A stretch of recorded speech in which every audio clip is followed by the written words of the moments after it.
What's up guys, Nemo Propaganda here. Welcome back to the channel, and today we are going to cover one of the most highly anticipated and highly requested products of 2024, the Arendal 1528 bookshelf. Whether it's been in my free Discord server, my live stream videos, comments section in other videos, or my community posts, you guys have been asking about this speaker ever since you found out Arendal was cooking something new. So here we go. We got a pair of white ones in for review. I'll get the main specs on screen so you guys can check that out. As usual, I'll tell you about some specs and standout features I felt were unique or interesting or noteworthy. I'll tell you what the speaker sounds like. We'll compare it to a couple other speakers in and around the same price. I'll try to set the expectation of what you can expect if you're upgrading from a more normal size bookshelf speaker, because these are some big daddies for the bookshelf speaker category. I mean, 8-inch driver, almost 22-inch tall cabinet. These are some big dogs, right?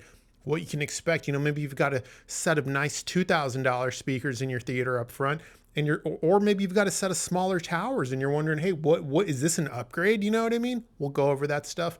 We'll talk about amplifier pairing, and also, we'll cover placement, with a bigger bookshelf like this. Is there anything you need to know in terms of how you set it up in your room? What's it look like in a small room, for example? We'll cover stuff like that, then we'll wrap up the video. So first standout feature, anytime we're talking about an Arendal product, is always going to be build quality. Arendal does not play games when it comes to build quality.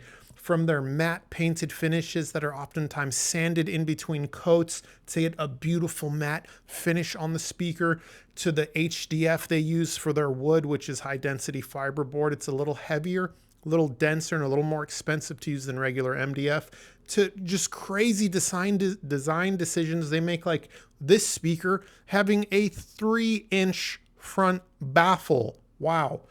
All the drivers are custom, whether it's the tweeter, the mid-range, or this 8-inch bass woofer you see at the bottom. These are all bespoke units designed by Arendal. Around back, we have a large terminal plate. You can either use your, typical, left and right pair of speaker cables. You can bi-wire it if you want to. It does include jumpers, and all the terminals are rhodium plated. They look absolutely stunning. You do have jumpers around back as well if you want to add a little bit of treble or pull a little bit of treble back or have it neutral. You got 3 choices. Same with the mid-range. You can add some, you can remove some, or you can have it be neutral. For the bulk of my listening sessions, I kept them neutral, and the speaker does come with port plugs in case the bass is too much for your room, or for one reason or another, you find the port plugs to be beneficial to tame the bass. And let me tell you, it's a good thing they included them, because the speaker is capable of tremendous bass output. And I can definitely see a lot of situations where someone's going to be like, hey, this is a crazy amount of bass. I need to tame this a little bit, and decide to plug the ports, just depending on how it interacts with their room and the natural gain their room is going to bring to the table. I was getting pretty good extension down to about 27 hertz in my room. From a bookshelf speaker, that's kind of crazy. It definitely felt like there was a pair of small subwoofers connected. That's not hyperbole. I'm not exaggerating. I'm not trying to just gas these up. You got a pair of 8-inch drivers here, so that's not crazy. Now, let me be clear. When I say it sounds like a pair of small subwoofers were connected, that's exactly what I mean, a pair of small subwoofers. It does not sound like a pair of Arendal 1723 1S subwoofers are connected, or a pair of 12-inch subwoofers are connected. No, it sounds like a good high quality pair of 8-inch subs are connected. Something like, figure a pair of RAL T5Xs, right? That's a level of fullness you're getting. Let me tell you about the sound though. I got ahead of myself telling you about the bass. So listen, from top to bottom, what we've pretty much gone on here is a very neutral affair. The Arendal 1528 bookshelf, it's not here to color the sound and make it rich and warm. It's not here to make it overly analytical and cool and artificially expansive. It is signal in, signal out with as much clarity as possible, clean output. That's what it brings to the table. Of course, the normal things like spaciousness, expansiveness, center imaging are all top tier. But starting on the treble, it's a neutral affair. The handling of delicate passages I found to be very impressive. And here's the interesting thing too. I did use this speaker with a few movies. There's it was actually a TV show series that had great sound. I'm going to tell you guys about it. It's on Netflix. It might not be on Netflix in all regions, but it's called Gundam Requiem for Vengeance, I believe. Great sound in that show. It's about 6 episodes. I watched all 6 episodes down here using the Arendal 1528. It's a war kind of like CGI movie. There's a lot of gunfire, tank fire, giant robots fighting, explosions, glass shattering, all that kind of stuff. Oftentimes a neutral speaker doesn't give you as much depth and detail in the high frequencies in more of a theater setting. The 1528 for a neutral speaker, man, it was able to highlight those higher frequency effects beautifully. For music, it was neutral. It wasn't artificially boosted. It wasn't sharp or soft with its attack. It wasn't rolled off.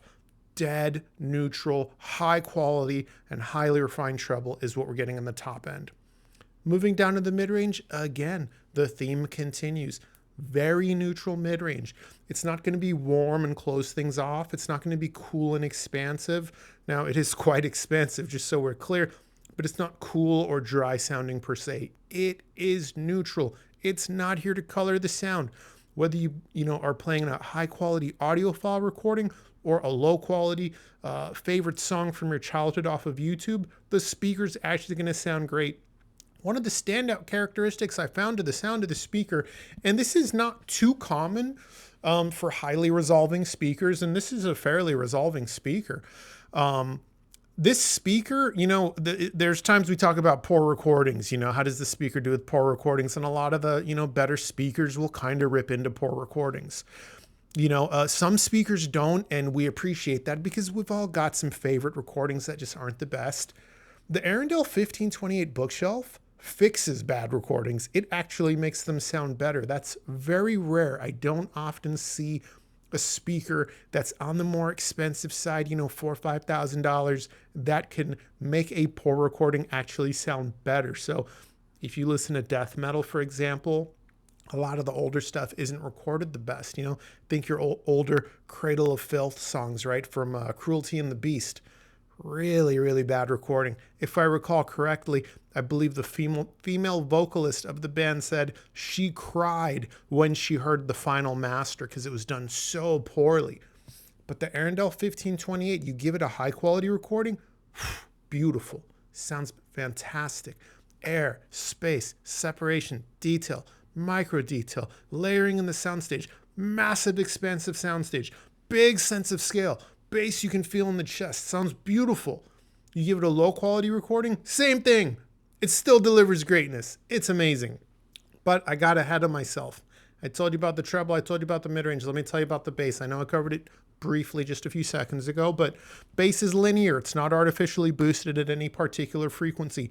It does extend low, as if you have a pair of REL T5X subwoofers in the room. I was not exaggerating when I said that.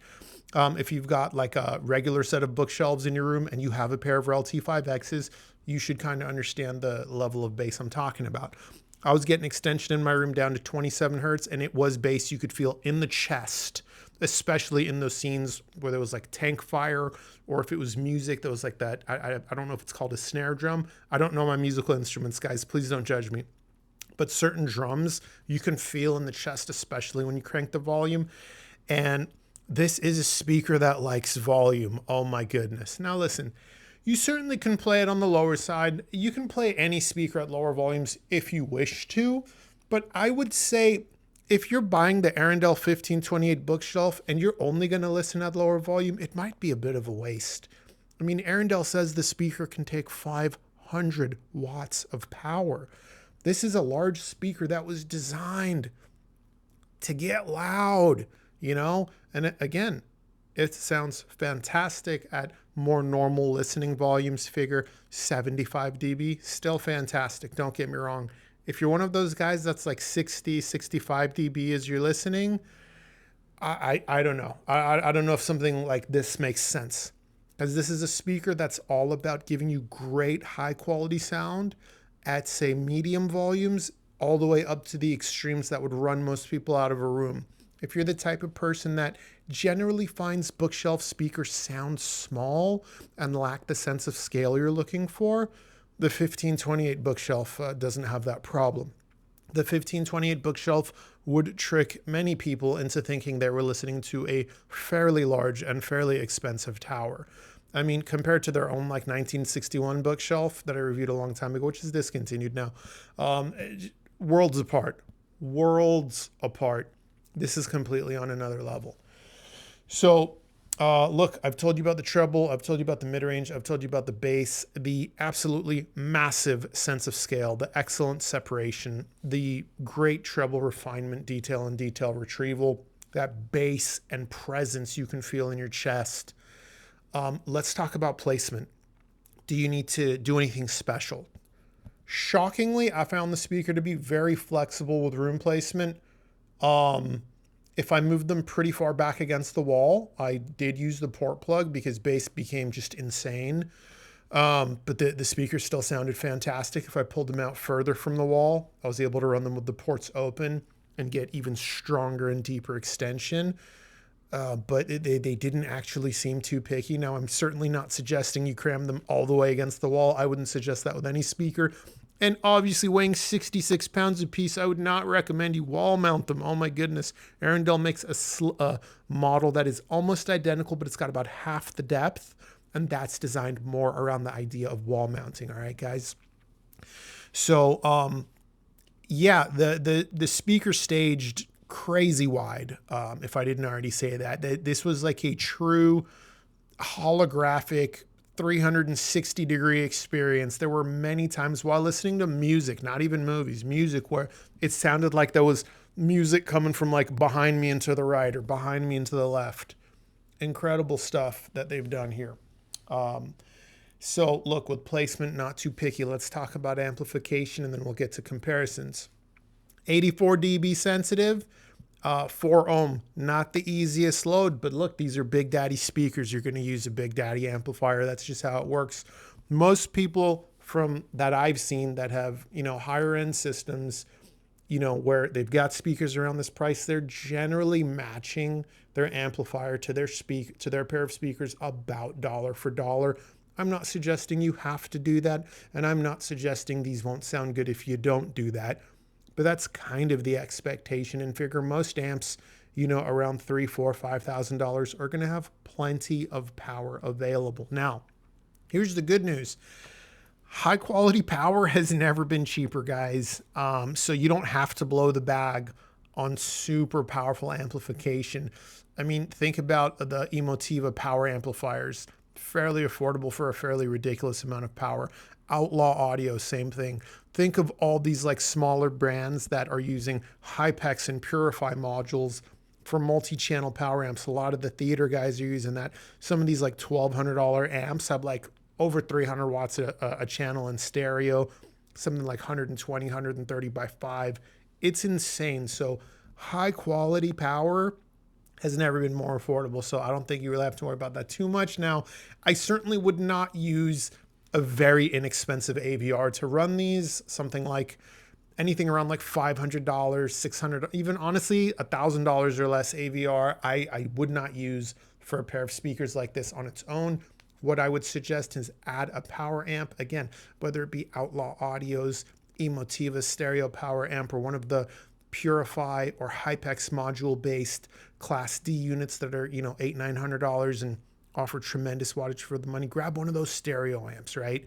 Let that run your left and right main pair of speakers, and let the internal amp of your AVR run your center channel, your surrounds, your Atmos, etc. It's going to sound so much better. Trust me, guys. I know I've talked about theater a lot. This is not a theater only speaker, just so we're clear. The only reason I'm talking about theater a lot is because I think a lot of people are going to use these in their theaters because they have so much SPL capability. Most audiophile speakers, even the super high-end ones, they're not going to be too happy at 108 dB sustained output. They're not. You know what I mean? That's even like something like the Bucard S400. I love that speaker so much.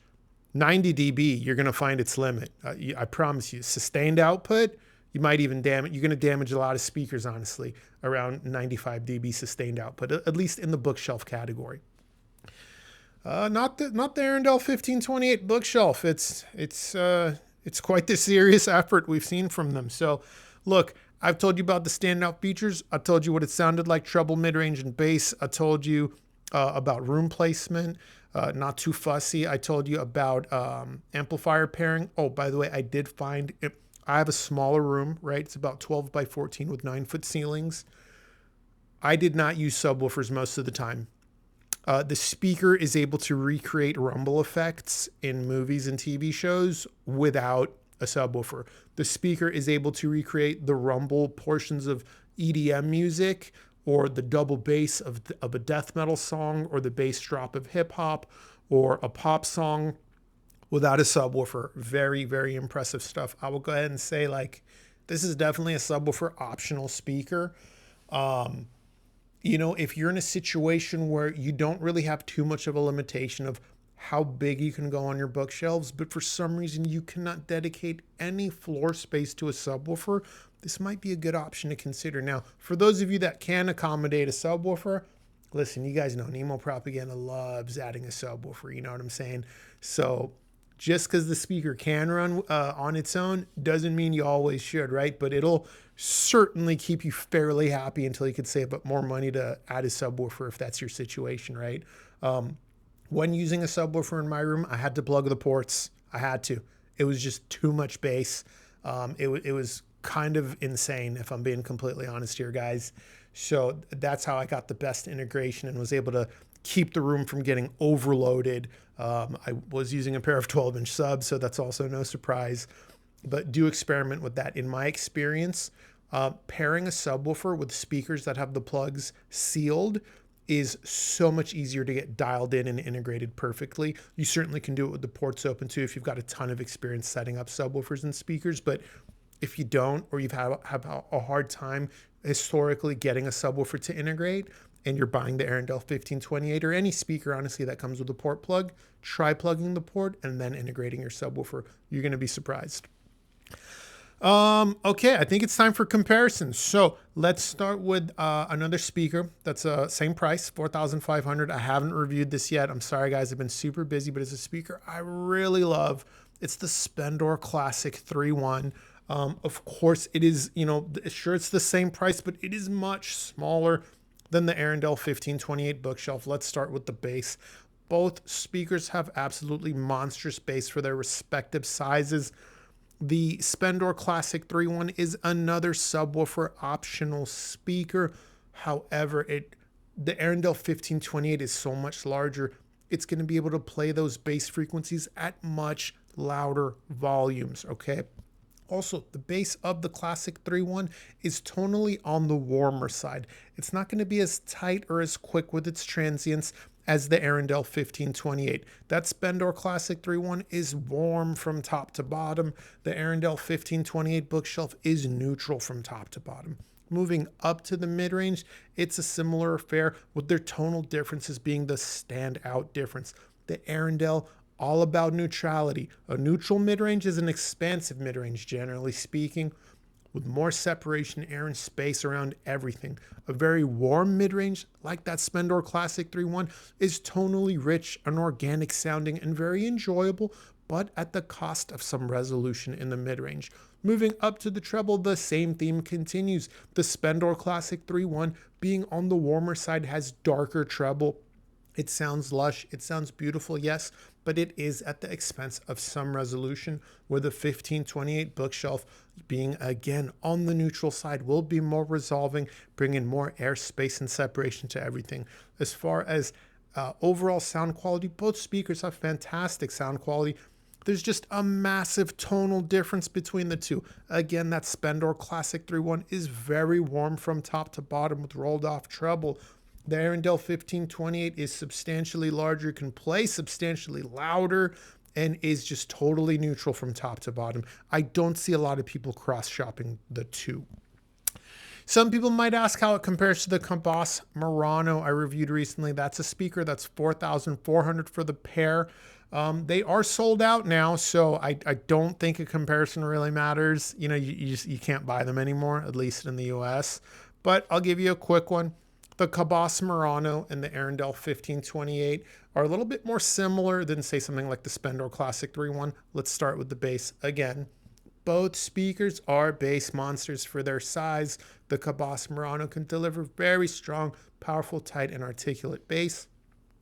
The 1528, being so much larger, can deliver all that same bass quality, of course, at much louder volumes and with much deeper extension in the room. That is no surprise. Moving up to the mid-range, the Cabas Murano has some coloration. It's ever so slightly warm in the mid-range. The Arendal 1528 is dead neutral. That's the primary difference. In terms of sound quality, they're both fantastic. I don't have complaints about either. Moving up to the treble region, the Cabas Murano is going to sound like it's ever so slightly more forward than the Arendal 1528. Overall sound quality, both speakers are fantastic. The Arendal 1528, being so much larger, will of course play tremendously louder. You'll have substantially more headroom, and it will hold its composure much deeper into that volume knob than honestly just about any bookshelf speaker. Now, some of you guys are going to ask about Burleson. Let me be clear. Burleson doesn't have a bookshelf speaker on this level. They don't, and I can prove it to you. And I'm not dogging the brand. They make great stuff. Okay, they make great stuff. But a lot of people see the Burleson spec or Monitor Audio's SPL spec for their gold, because they have an 8-inch driver in the gold, and they're like, wow, it plays so loud. Well, Burleson measures 100 hertz to 20 kilohertz for SPL capability. Monitor Audio doesn't reference what frequency they're measuring for SPL capability, so it's probably nothing impressive. Usually if it's an impressive spec, they mention it. Arendal does 20 to 20. When Arendal says the 1528 bookshelf can do 108 dB, they mean 20 hertz to 20 kilohertz. That's insane. I don't know if you guys realize how loud that is for a little bookshelf. So again, Burleson makes great stuff. Monitor Audio makes great stuff. But their SPL specs are not the same as Arendal's SPL specs. Arendal uses much tighter tolerance. It's no difference than, you know, some of these inexpensive amps that come out of Asia that claim like 100 watts RMS. It's at 10% distortion, for God's sakes. A 50 watt Emotiva will play 3 times as loud as some of these 100 watt amps coming out of Asia, right? Or those of you that are into car audio, you see the same thing. You'll see like inexpensive amps claim like 5,000 watts. You know it's not true. You know it's not real. It's a little bit exaggerated. Now, Burleson's not exaggerating their spec. They're just cutting the bass from 100 hertz and down. And guys, bass sucks up wattage very quickly. If they included the section of bass down to 20 hertz, they'll have a very different result. I promise you. So, had to mention that because I know people are going to ask in the comments, and I'm just going to timestamp this portion of the video. You know what I'm saying? But I think that's the video for the most part, guys. Let me give you a quick buyer profile. I already mentioned one during the video. The Arendal 1528 bookshelf is going to be fantastic for anyone who can accommodate a fairly large pair of bookshelf speakers, but for one reason or another, not a subwoofer. So you're going to have really serious full range sound down at the bass. It's certainly going to be fantastic for anyone that needs serious output out of a set of bookshelf speakers. And some of you guys might be like, well, why wouldn't you just buy the towers? Well, they're a lot more expensive. You know what I mean? They cost a lot more money. And for one reason or another, not everyone can accommodate, you know, large towers. Whether it's a music or theater setting, you know, you're the kind of guy, you want a 95 dB plus and you want that headroom. Here you go. It'll get the job done. There's no scenario. I don't see a scenario where anyone says, oh, it didn't get loud enough. I don't see that happening. Let me tell you one thing real quick too on amp pairing. I was able to use a couple of tube amps, believe it or not. I know that's crazy for an 84 dB 4 ohm speaker that's a bass monster, but let me shout out these two amps. The Burnoco Terra in Class A mode only puts out 20 watts.